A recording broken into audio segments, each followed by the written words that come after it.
die, podcast. You don't belong in this world. It was not by my hand that I was once again given a podcast. I was called here by humans who wish to pay me tribute. Tribute? You steal men's podcasts and make them your slaves. Perhaps the same could be said of all podcasts. Your words are as empty as your soul.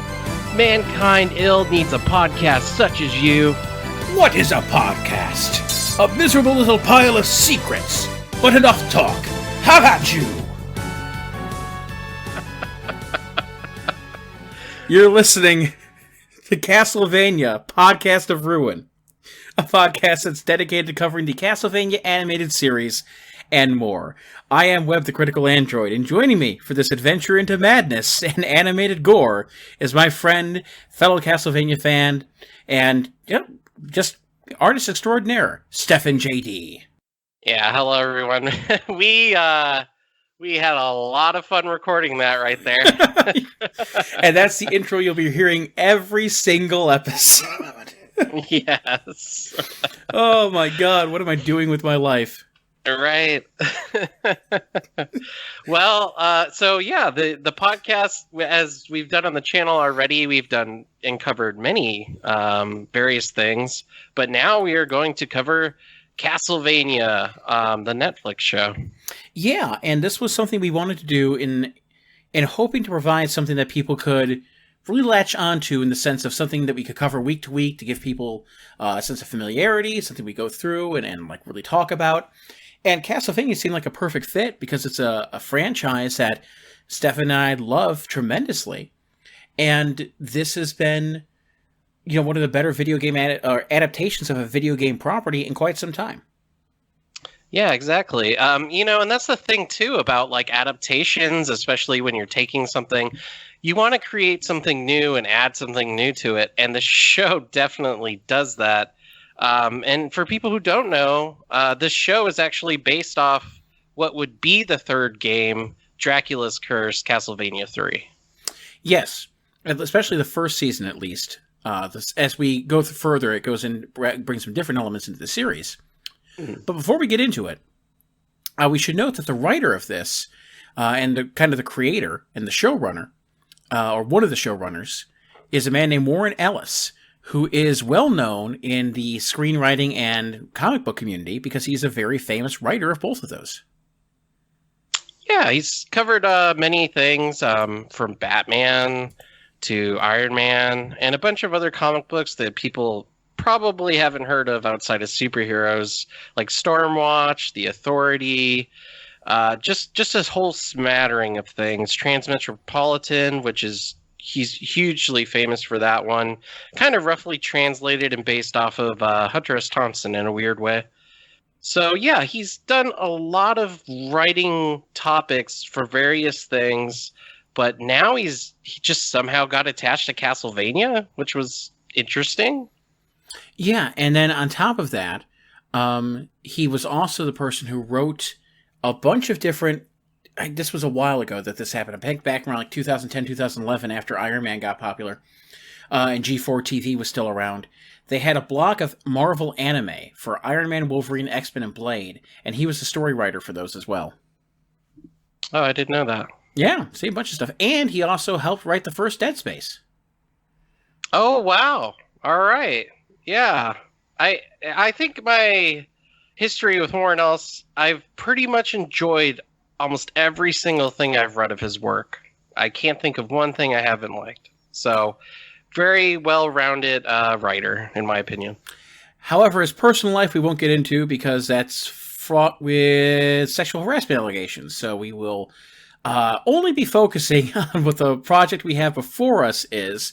And in that, that's, a first season of 4 episodes of Castlevania, which doesn't seem like very much, and to be truthful, it's not. But fortunately, this is all just set up for something that comes, larger.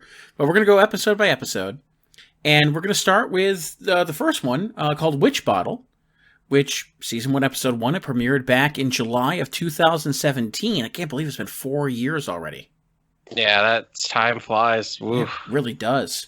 And speaking of people flying, we have a young woman who, pretty British accent. And she's, we find out her name is Lisa, and she's just strolling on up to a castle in the country of, is it pronounced Wallachia? Wallachia? Yeah. Wallachia. Hey, Dr. Lisa. Hi, Wallachia. Wallachia. Yeah, she's, this is kind of cool because it sets it up. She's just strolling right up to Castle Dracula. And as we can see in the foreground and background, it does show that this Dracula is indeed Vlad the Impaler, as you can see corpses, well, impaled and hanging around. So a little like insight into the fact that he does have a history as the Vlad we know in our real world of time. Yes, Vlad Dracula Tepes. And the historical connotations obviously have been like drummed up to make him more myth than anything. But, he did get the name Impaler for a reason. And he's one of those perfect characters or perfect figures of history to base this kind of satanic, demonic kind of entity off of.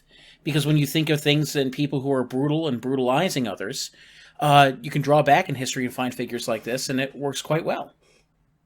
Yeah, and indeed they kind of actually do help shape the modern world. Actually, in fact, we wouldn't have a modern world today, for instance, if it wasn't for like Genghis Khan. There's even a famous book called Genghis Khan and Making of the Modern World. The way that they historically, added to architecture and tools, and it goes all the way back. It doesn't matter which construct of conqueror it was, even if Vlad the Impaler himself, they all added to what we know as the world today. So, love them or hate them, they helped us get where we are. It's like my 7th grade social studies teacher said when I was quoting the Edwin Starr song War, and I said, war, what is it good for? And he says, cultural diffusion. There you go, exactly. I think he was right in that sense. He's not wrong. But as Lisa, she comes into Dracula's castle almost like manic pixie dream girl to Dracula, which is kind of funny. She is just enthused about science and learning, and people, know, if you know a bit about history, know that science and book learning and making your own theories about things was not always very well received back in the 1400s. Yep, especially if you were a female. Yeah. And Dracula and Vlad here is menacing, but he doesn't legitimately know quite how to react to this woman. He's a little thrown off his guard by her. Yeah, and I guess even just like her being ballsy enough to just walk into Castle Dracula the way she does, and she remarks, you're not very, you're not giving me good house. What's the word, like housewarming? Yeah, she's not being very welcoming. He's very not a good host. Welcoming. Yeah, he's not a good host because he didn't offer to take her coat or give her any food. And he's kind of, and like you said, he's thrown off. But I think most of all, what kind of gets him going is that she's not there to attack him in any way. She's there for knowledge. Yes. And she's also not afraid of him, which is something that he finds rather unique, I guess. He basically threatens to drink her blood, and she's just like, yeah, whatever. Where's the books? Where's your thesaurus at? You need to look up a word for this disrespect I'm feeling. Yeah, and it's almost adorable because it humanizes Dracula, who, for the most part, we only know of as, the evil monster who rules over Transylvania, or in this case, Wallachia, and this castle, Castlevania. But we're drawing upon elements here from Castlevania Symphony of the Night, where in the exchanges that Alucard has with Dracula, he mentions his wife, he mentions her fate and what happens to her, and the final words that she said. That's all within Symphony of the Night, that stuff. Right. And as we'll move forward, this show also ties directly into not only Symphony of the Night but Curse of Darkness. There's a lot of history here that Ellis and the team put together that actually do pay homage to the games very well. Him bringing in Alucard's mom, and we should say Alucard is obviously Dracula's son. What? What? Is a man. But she basically there to seek knowledge of the immortals, which is what Dracula is. And he starts to admire her honesty, and he realizes that she's there basically to repair and heal the world, including Dracula himself. And there's something like humanizing about that he just starts to fall for her, I guess is the best way to put it. Yeah, he really does, and it's adorable. The only complaint I would have is that we don't get to see them bond for very long, because we skip forward like a good 2 decades or so. I think it is. I think it's like 20 years, and when we cut to this and we see Lisa being burned at the stake.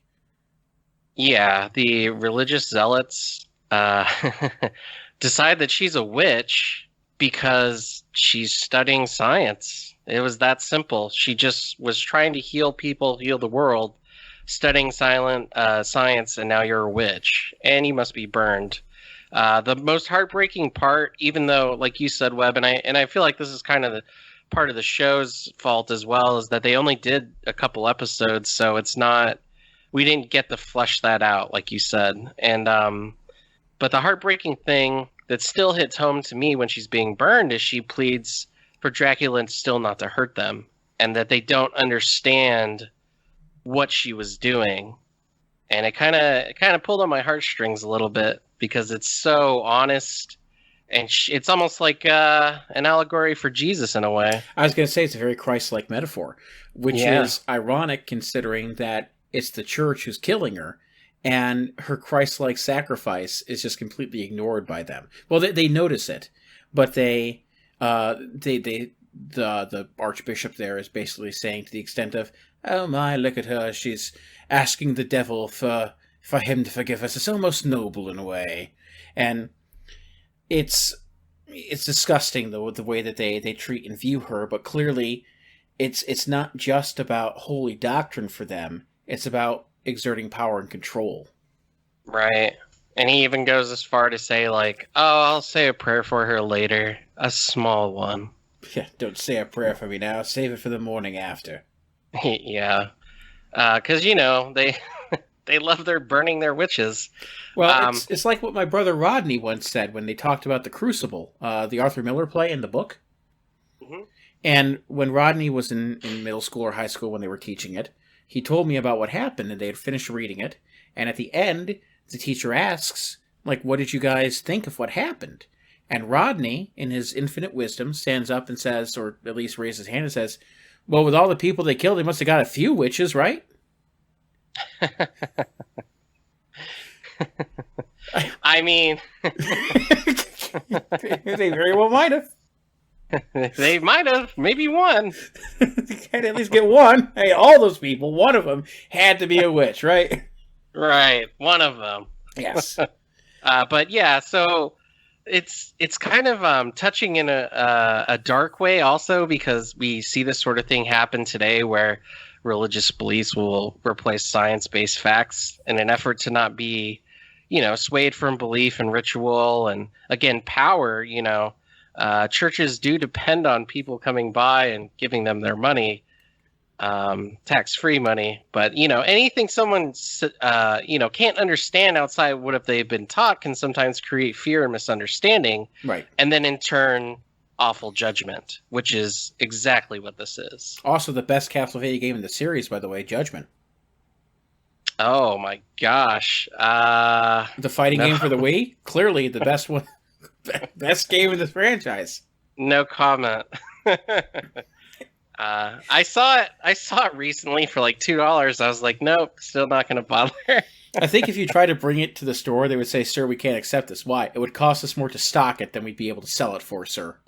Yeah, we need shelf space for important things that'll sell.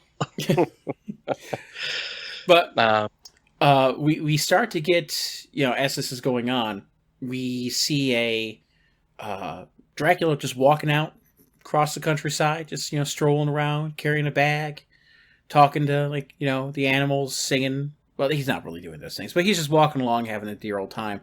And he comes across the town that Lisa was from. The town of it's like Lubu or something. I know this. Hold on, I know this. Lupu, not Lubu, Lupu. And it's ravaged. And Dracula sees this old woman being there with flowers, and she's like, he's asked what happened here. And she's like, oh, you're the one she talked about. Not that protracted, but close to it. yeah. And he's like, what are you talking about? She was a nice woman. She always treated me kindly. And we basically find out that, or Dracula finds out, that the church has come and take her away to burn her as a witch and basically lay ravage to the town as well. Yeah. But we can see that some people did understand or have a basic understanding that she wasn't a witch and she was there to help them. And Dracula does cry blood, literally. Yeah. I think the most interesting part of this, though, is that when he goes over to basically where they're at, where they burned her, and he appears in this blaze of fire, he does actually take the time to see why they did what they did. Before taking any sort of recourse. Of course, they don't reply in kind, and Dracula gives them 1 year to get the hell out of Lupo, or whatever it's called. Well, Wallachia. Yeah, that part of Wallachia. There's a bunch of different towns in there, and I think it's Tartaviste is the one that they're in. Oh, gotcha. I think that's the one. And then we got Grisette, which is the other one that they go to later on. But yeah, Dracula's pissed is basically what's going on. He has reason to be because they've burned his wife to death. That's not very nice. And the church, in their arrogance, they not only they don't move in that year's time, but they've convinced the people of the town that they didn't have to move either. And that proves to be a bad idea.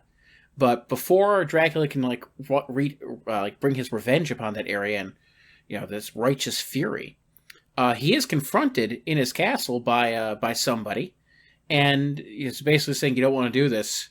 And it's like, "Who the fuck are you to tell me I don't want to do this?" And almost is such a phrase. And we don't get to see who it is, but we know who it is, or at least Castlevania fans know who the hell it is. Right.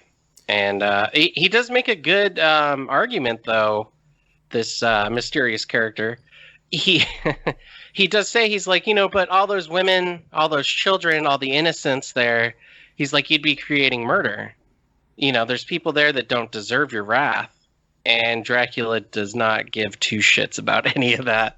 He says, I gave him a year. That's it. A year. But in over time, because it does rapidly, these shows are short, and there's not that many episodes in the first season. Rapidly, we do get to see that year go by, and I don't know about you, Webb, if you noticed this, but that Archbishop, didn't he seem to age like shit in 1 year? Didn't he? It was a very stressful year. I mean, let's give him some credit here. I mean, famine, burning witches every week. I guess I could see that. They wouldn't have a famine if they ate the witches after burning them, but that's neither here nor there. Yeah. But no, they're stressed. Well, they're not entirely stressed, but you could argue that their evil is eating away at them. It's one thing you could say. Mm-hmm. But at the same time that all that's happening, you have to... Dracula's argument for why he's doing this is basically there's an adage that's attributed to Edmund Burke. It's not actually from Burke, from what I know, but the quote is that all it takes for the triumph of evil is for good men to do nothing. Right, and this is exactly what happens. I hate to say it because I know Dracula's supposed to be the antagonist. More of a mixed bag antagonist because of what happened in this episode. But the next part that happens is actually sadly pretty cool as hell. Oh yeah, it is. It starts to rain blood, and hell demons come down from the sky. Castle Dracula teleports right into town, and they let loose on everyone. And the show has absolutely no quarrels with showing very vivid violence, which I appreciate. Oh yeah, it's great. You get to see intestines, people's heads getting ripped off, and you can see the stump of the bone, and you can see like an old guy getting impaled with glass, and like someone's getting eaten. Like there's a bunch of bad things that's going on, and frankly, do they deserve it? No, they don't deserve to die. But I will tell you this: if Dracula and his flaming face told me to get out, and I had 1 year to leave, I would have taken him up on the offer in the first day, and just like, no, I'm good. You're right. I'm gonna leave, and I'm sorry about your wife. Yeah, call your realtor agent and get the fuck out of Dodge. The thing about the animation here, which we kind of forgot to mention, is it's very anime. It's actually pretty damn good compared to other animation of the time right now, where something like DC might put out or Marvel, and the animation isn't quite up to par as this. Anime has always had a great detail when given effort. And in this, it definitely showcases it when Dracula comes raining down hellfire, and it shows like swarms of bats making up his image and him commanding his army to go do his bidding. It's all rather awesome to look at. Oh yeah, it is beautiful. It is beautiful in its gore and in its dark imagery. It sets a very vivid picture, which is kind of thing that you would want to see in the Castlevania games, if they had the means withal to do it at the time. But it's quite clear that that's what they're going for. This is essentially bringing to life what you would have expected to see if the games had the capabilities of presenting stuff like they could here. Right. It's kind of a sad thing, because we should mention Konami is the caretaker of this franchise, and they have absolutely, no reason right now to continue into the video game space, and they're not putting out any new Castlevania games. As far as we know, they're not making any as of this time. But it's very sad, because a remake of this, Castlevania, the first three, I would take all of them, gladly. I mean, if you want to make them in a similar... This is contentious, but I enjoyed the style of the Lords of Shadows games. I enjoyed the first one very much. It's probably one of my favorite top 3 Castlevanias. And I would not mind at all seeing the first Castlevania game being made, or even all 3 of them for that matter, being made in a similar style to Lords of Shadow. I think that could actually go over quite well. I would enjoy seeing it if they actually wanted to do it that way. Whether that actually happens or not, probably not. But I do think that the series could benefit from doing that, because this is a series that's made to be like playing off of fears and classic monster tropes and things like that, but to ramp it up with its gore and its action is really fitting. And even though this first episode is mostly expositional and setting things up, we see what it's going for with that imagery, because when the demons are raining down upon Targaviste, we see what they're capable of and how powerful they are, and what a challenge it's going to be for the Belmont clan to kind of clean this up. Right. The Belmonts, basically the protagonists of the story, the vampire killer clan, the family that with the crest and everything, the magic whips, the spells, the magic. They are the ones that come in and basically clean up town when there's a monster around. And at first, I got to admit, the first time I watched this, when it introduces one of our protagonists to the Belmont clan in a bar, I was on the fence about it. I honestly didn't like the way he acted, or just the way he was portrayed. And I'm not sure why. I think it's because he's kind of, what's the best way to put it? Like a braggart. Yeah, that's fair. Yeah, and I just didn't like it, but they do it in the worst, well, in the best or worst way. They get to a scene where there's a bar and there's these two guys talking and they reveal to each other a couple things. First off, that they like goat sex.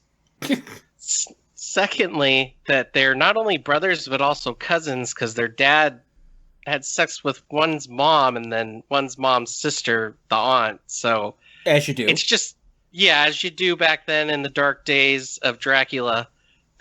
And it ends with these two jerks saying that they should have killed all the Belmonts because this is probably what brought down Dracula's wrath. And we see somebody way in the back of the bar saying, "Oh shit." Yeah. And see, here's the thing, though. And I understand this is comic relief with these morons. It's funny. It was great. But we're going to do, what this is basically doing is introducing the concept that the Belmonts are reviled because of their tinkering with black magic in order to protect innocent lives, and also how the church has excommunicated them, all because of all that stuff. All these things are brought up in a later episode and done, I feel, a bit more threateningly and effectively. We could have chopped out all the scene about the goat sex and this stuff and spent more time with Dracula and Lisa to try to fill that out a bit more, in my opinion. I agree. I would have much rather spent the time with them than, listen to him talking about the goat sex.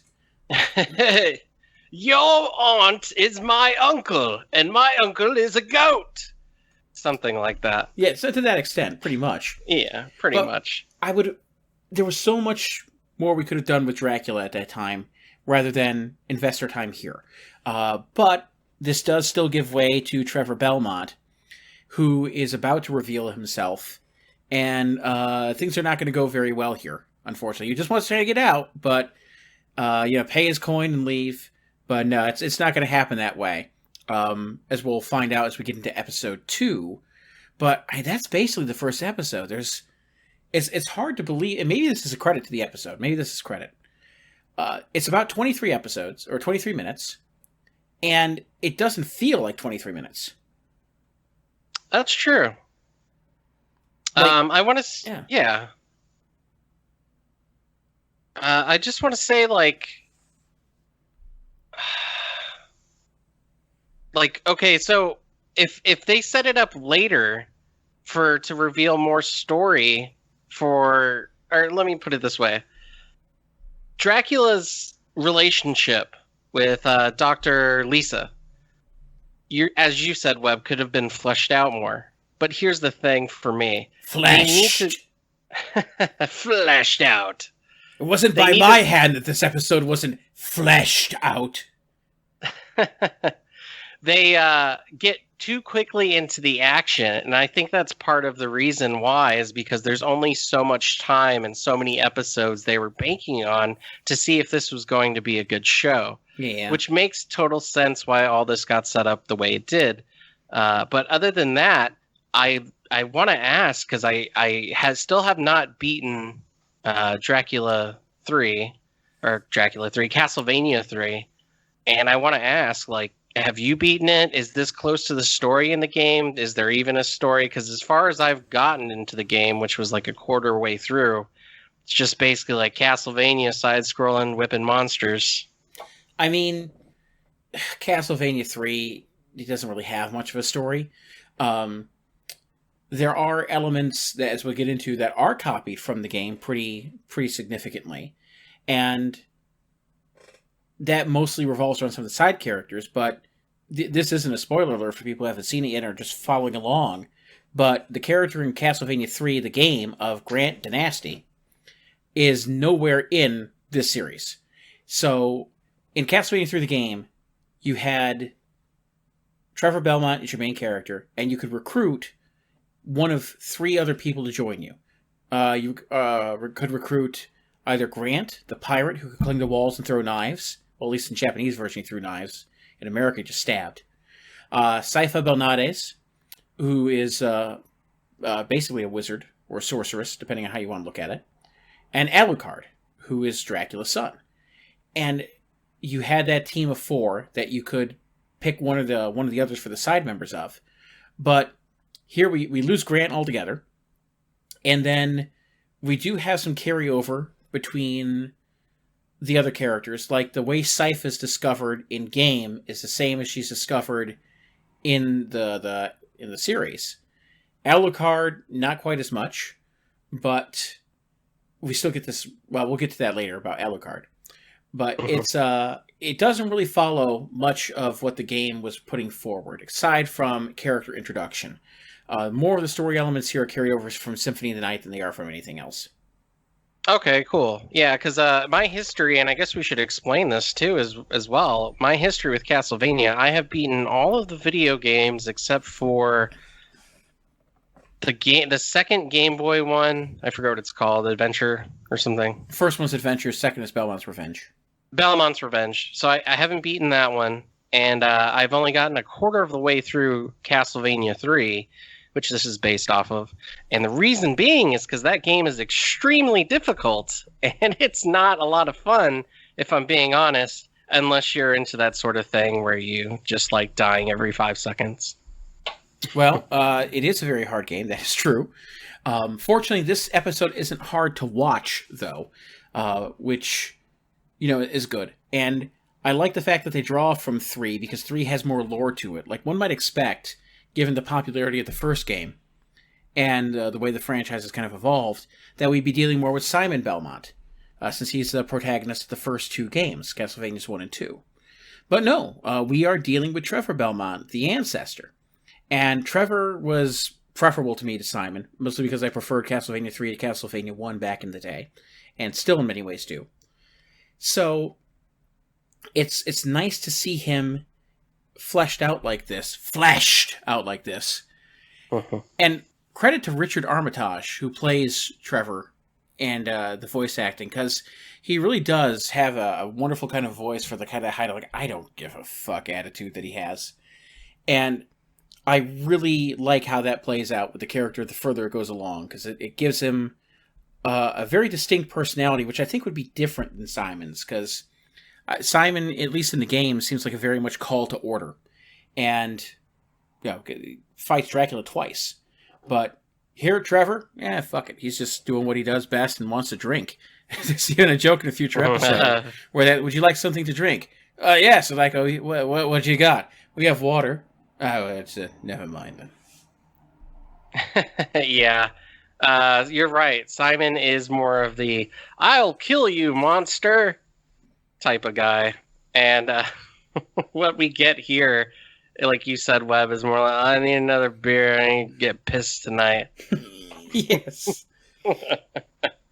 But yeah, I really do much appreciate that, and this was a great first episode to set up a series, which did follow, thankfully. Because at first, I think we were all a little worried that if this didn't do good, if there wasn't enough viewers for it, that Castlevania would not continue on Netflix. So totally. I'm totally glad it did. So if we were to score this episode on a scale of 1 to 10, I wonder what 10 whips, or 1 out of 10 whips.